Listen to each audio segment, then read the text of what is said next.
Most people believe that an idea is something you have in your head, a private thought, a mental picture, a spark of inner truth. But Charles Sanders Peirce, the father of pragmatism, realized that ideas don't live in your head at all. They live in your actions.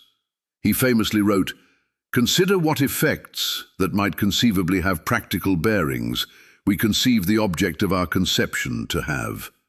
In other words, if an idea doesn't change what you do, it doesn't actually mean anything.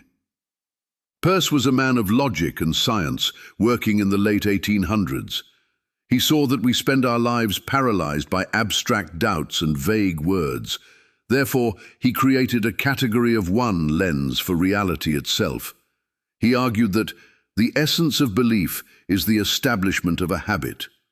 If you say you believe in honesty, but you lie when the pressure is on, you don't actually have the belief, you have a different habit.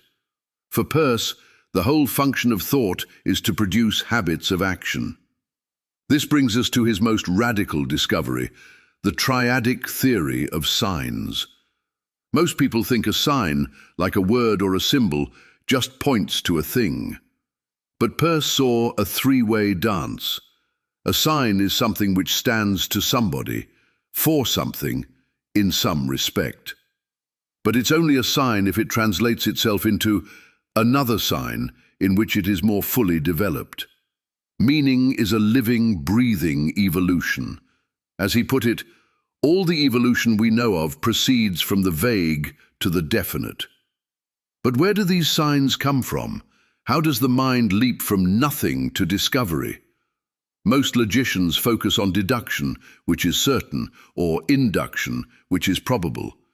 But Peirce realized neither of these can actually create a new idea. Therefore, he introduced a third way, abduction. He called it the only logical operation which introduces any new idea. Abduction is the logic of the guess. It is the moment you see a strange fact and dare to imagine a world where that fact makes sense. It is the scientific spirit in its purest form. It requires a person to be ready to dump his whole cartload of beliefs the moment experience is against them. For Peirce, creativity wasn't a mystery, it was a disciplined form of courage. But how do we find truth in a world of shifting signs and guesses? Peirce didn't look for truth in a holy book or a gut feeling. He looked at the community. He believed that logic is rooted in the social principle. Truth is simply that which information and reasoning would finally result in if we kept searching forever. It is independent of the vagaries of me and you. This is where Peirce's life and his logic met a tragic conflict. He was a genius who revolutionized computer science and linguistics before they even existed. Yet, he lived in poverty, marginalized by the academic world, an outcast in the very society he tried to decode. But he never stopped searching. He wasn't just observing the universe, he was decoding it. He believed the universe itself is a perfused sign, a great symbol working out its conclusions in living realities. How does this change the way you look at your own world?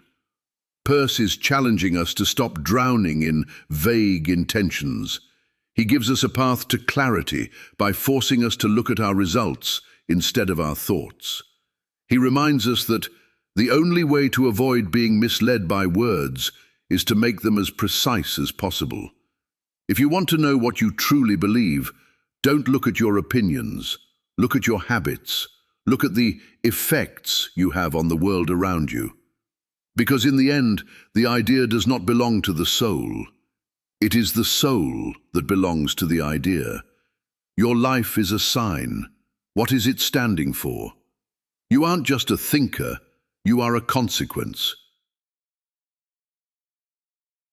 I'm grateful for the moments shared in discourse. May our paths cross again in the fullness of time.